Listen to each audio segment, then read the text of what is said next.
So guys welcome to daily football madness और बहुत कुछ है आज बात करने के लिए बिलियन पाउंड बॉटल जॉब उसके ऊपर डिस्कशन करेंगे। बारसा हांसी फ्लिक को अपॉइंट करेंगे, टुखल को करेंगे, किसको करना चाहिए उसके ऊपर बात करेंगे। लियो मेसी विनर और Modric goal but was it of side. तो ये टॉपिक्स रहेंगे आज डिस्कशन के। लेकिन सबसे पहले जो है वो हम डिस्कस करते हैं billion pound bottle job versus the kids of Liverpool. देखें, टेक्निकली गैरी नेवल ने स्टेटमेंट दी जो कि काफी कंट्रोवर्सी क्रिएट कर रही है, लेकिन टेक्निकली ये स्टेटमेंट ट्रू है। Obviously kids one against billion pound project. But एक कमेंटेटर है, वो मेरा अपना ओपिनियन ये है, और प्रेजेंटर कमेंटेटर होता है उसको इस तरह के जो है वो कमेंट्स पास नहीं करने चाहिए। ये फैन लेवल बेंटर है जो कि गैरी नेवल को या फिर कमेंटेटर को जो है वो सूट नहीं करता। देखिए, पैसा इन्वॉल्व है, आई नो, इसमें तो कोई दो वो मतलब दो कोई शक नहीं है कि लिवरपूल का प्रोजेक्ट, सॉरी, चेल्सी का जो प्रोजेक्ट है, बिलियन पाउंड जो प्रोजेक्ट है, वो फेल हुआ है डेफिनेटली। और चेल्सी जिस हालात में है वो क्रिटिसिज्म उनकी मैनेजमेंट डिजर्व करती है, उनके जितना भी जो थिंक टैंक है वो डिजर्व करता है।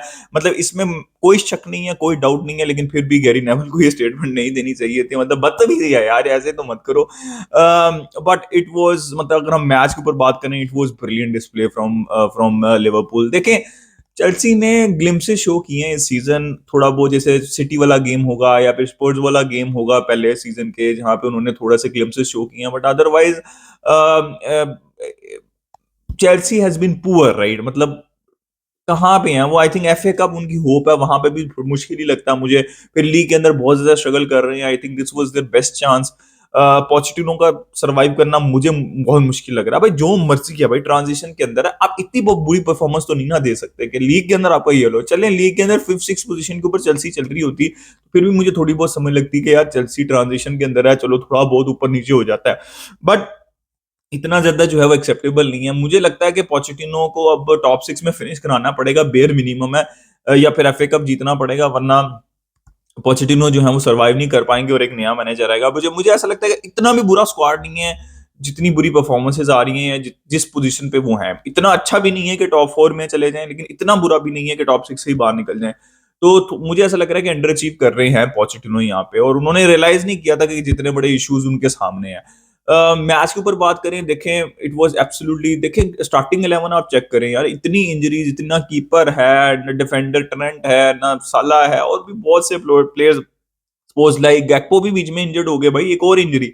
फिर सेकंड हाफ में तो, मतलब ब्रेडली फर्स्ट हाफ के अंदर खेल रहे थे, हार्वी एलियट खेल रहे थे, सेकंड हाफ में तो वो प्लेयर्स आए जिनके मुझे नाम दोबारा भूल गए हैं। ठीक है, मैंने मतलब नहीं सुने हुए थे। लिवरपूल फैन ने ऑब्वियसली सुने होंगे, वो डिटेल में फॉलो करते होंगे इन डेप्थ, लेकिन मुझे भूल गए हैं। तो आप इमेजिन करिए, सेकंड हाफ में बिल्कुल ही उनके स्कूल गोइंग प्लेयर्स खेल रहे थे, और चेल्सी के अच्छा खासा स्क्वाड था चेल्सी का। ठीक है, तो चेल्सी फिर भी नहीं जीत पाई ये मैच।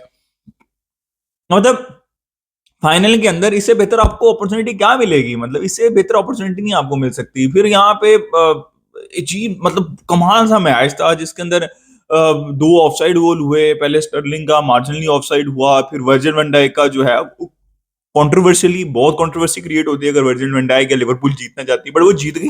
इस गोल के कॉन्टेक्स्ट में मैं बाद में बात करता हूँ जब मैड्रिड का गेम आता है, लेकिन एवेंचुअली जीत गई। फिर पोस्ट के ऊपर हिट किया, आई थिंक गैलेगर ने, फिर गैक्पो ने भी। फिर आई थिंक जैक्सन के पास भी चांस था, निकलस जैक्सन के पास, फिर पाल्मर के पास भी चांस था, और भी बहुत से प्लेयर्स के पास, गैलेगर के पास मल्टीपल चांसेस थे, इधर हार्वी एलियट के पास भी चांस था, और भी बहुत से चांसेस थे लिवरपूल के पास। तो it was a good game, end to end game, मजा आ रहा था गेम देखने का। बट इवेंचुअली, मतलब सेकंड हाफ के अंदर बहुत अच्छे चांसेस थे एंड के ऊपर चेल्सी के पास, but it was Virgil van Dijk again with clutch moment, और क्या बेहतरीन हेडर उन्होंने स्कोर किया सिमिकास के कॉर्नर के ऊपर।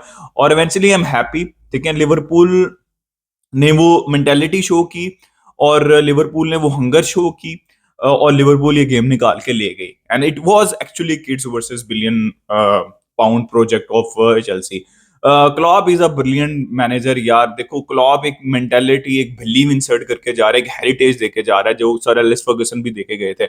अभी ये लिवरपूल की मैनेजमेंट पे है, वो मैनचेस्टर यूनाइटेड की मैनेजमेंट पे था, उन्होंने गड़बड़ की। अब लिवरपूल की मैनेजमेंट के ऊपर है कि अब उस हेरिटेज को, उस कल्चर को आगे बढ़ाते हैं या फिर उसको नीचे लेके आते हैं। ये देखना है कि क्लॉप के जाने के बाद क्या होता है। But absolutely happy for Klopp and congratulations to Liverpool fan. अब जो हम थोड़ी बारसा के ऊपर डिस्कशन कर लेते हैं कि टुखल या फिर ऑब्वियसली हांसी फ्लिक। देखें, रिपोर्ट्स आ रही हैं कि टुखल और हांसी फ्लिक दोनों जो हैं वो बारसा से क्लोज हैं।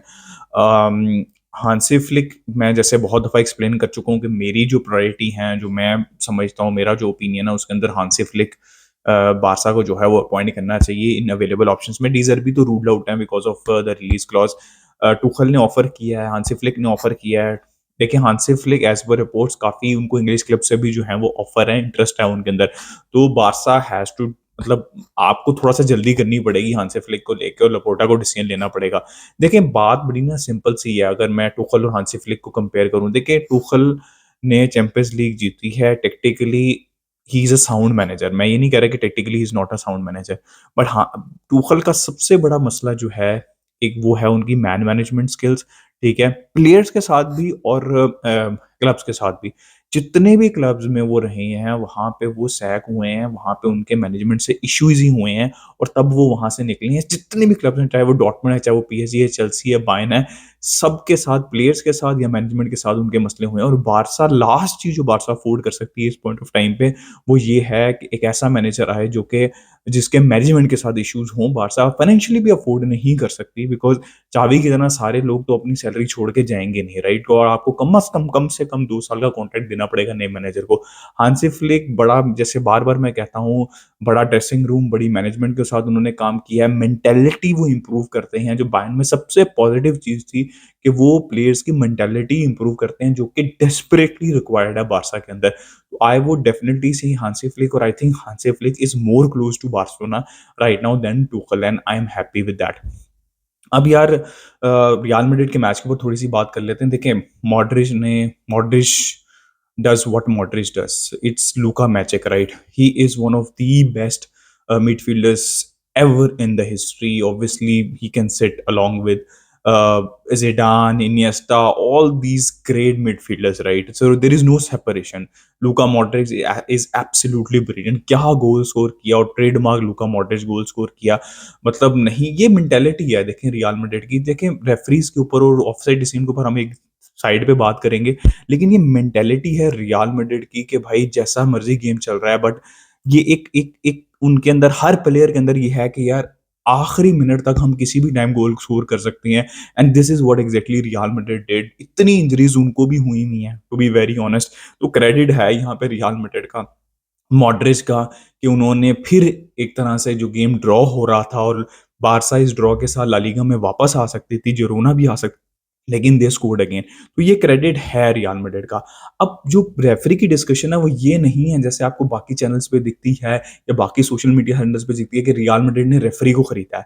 Referring is bad. अब वर्जिल वैन डाइक का गोल अगर आप देखें तो एंडो एंडो क्या बॉल के ऊपर जा रहे हैं, एंडो तो भाई रूडिगर से भी कम बॉल के ऊपर जा रहे हैं, ठीक है? लेकिन उस जगह पे वर्जिल वैन डाइक का गोल जो है वो ऑफसाइड दे दिया था। हालाँकि एंडो जो है वो ब्लॉक कर रहे थे प्लेयर को, ठीक है? वहाँ पे वो ऑफसाइड दे देते हैं। और यहाँ पे अब don't give me this crap के रूडिगर जो है वो इंटरवेंशन नहीं कर रहे थे। He was slightly offside. Rudiger को खुद भी नहीं पता था कि वो ऑफसाइड है, ना अपोजिट प्लेयर को पता था, और वो बहुत मतलब क्लोज थे डिफेंडर के। तो डिफेंडर को हर हाल के अंदर वो बॉल क्लियर करनी थी बिकॉज़ वो बिल्कुल भी चांस नहीं ले सकते थे। तो ये इंटरवेंशन ही होती है। मुझे इश्यू नहीं है कि आपने इसको जो है वो ऑफसाइड नहीं दिया। मुझे इश्यू ये है कि आपको फिर थ्रू आउट, चलें प्रीमियर लीग की बात छोड़ें, फिर वो फेरन टोरेस वाला गोल भी आपको ऑफसाइड नहीं देना चाहिए था। फिर वो उससे पहले रियल मैड्रिड वाला गोल भी आपको ऑफसाइड नहीं देना चाहिए था। तो आपको कंसिस्टेंसी चाहिए यहाँ पे, ठीक है? तो जब कंसिस्टेंसी नहीं होती डिसीजंस के अंदर तब क्वेश्चंस उठते हैं जनरली। और जब consistency towards one specific team हो तब भी क्वेश्चंस उठते हैं, ठीक है? जिसके अंदर बार-बार मैं कह रहा हूँ कि रियल मैड्रिड का credit, I am not taking away any credit, but referring, ये तो रियल मैड्रिड, बार्सा फैंस, जितने भी ला लीगा क्लब्स हैं वो एग्री करेंगे, इट्स एब्सोल्युटली बुलशिट रेफरिंग। और कोई कंसिस्टेंसी नहीं है। अब आप देखें ना, अगर फेरन टोरेस जो कि फार एंड के ऊपर थे और दूसरे एंड के ऊपर उनको क्रॉस आ रहा है और उसकी वजह से वो ऑफसाइड है, तो ये कैसे ऑफसाइड नहीं है? ठीक है? ये एक सिंपल सा क्वेश्चन है ला लीगा रेफरी से, ठीक है?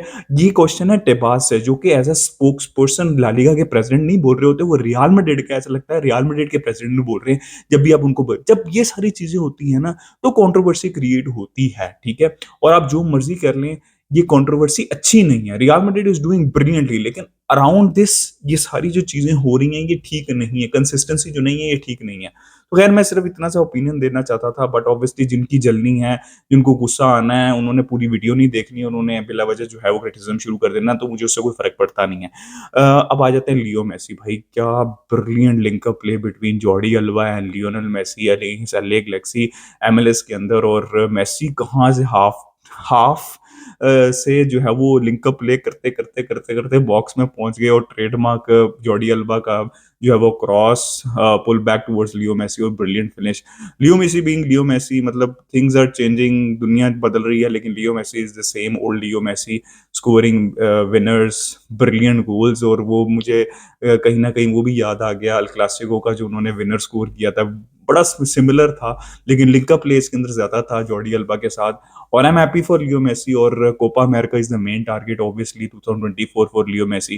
तो Leo Messi scored and saved Inter Miami again. और सुआरेज़ भी खेल रहे हैं, बुस्केट्स भी खेल रहे हैं, अच्छा लग रहा है देख के। लेट्स सी अग्वायरो रिटायरमेंट से वापस निकल के इंटर मियामी को जॉइन करते हैं, नहीं करते। तो लेट्स सी गाइस। सो ये मेरा ओपिनियन था रिगार्डिंग एवरीथिंग। अपना opinion they in the comment section, like कर दीजिएगा, सब्सक्राइब कर दीजिएगा। मिलते हैं नेक्स्ट वीडियो में। विस्कल बारसा।